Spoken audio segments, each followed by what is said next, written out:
Long before the age of stealth bombers, before nuclear submarines prowled the seas, before the world even knew the meaning of psychological warfare, a shadow moved across the battlefield, the Ghost Army.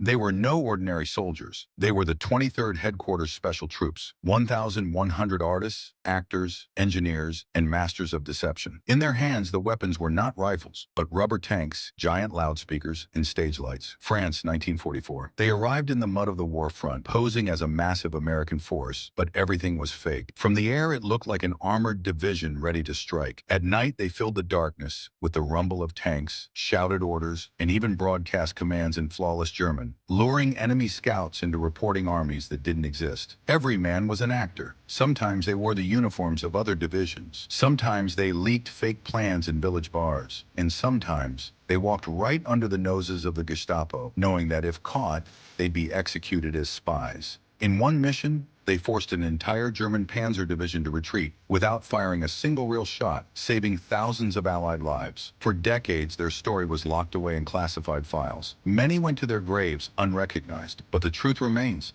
They fought not with bullets, but with cunning and illusion. And they were as brave, as deadly, and as essential as any soldier on the front lines. This was America's Ghost Army, the most invisible heroes of World War II. Every nation has a birthplace, but America's story began in just one room. Do you know where that room is? That place is Independence Hall in Philadelphia. In 1776, brave voices rose here against fear. Here, men who believed in freedom signed the Declaration of Independence. They were not perfect men, but their dream was greater than themselves.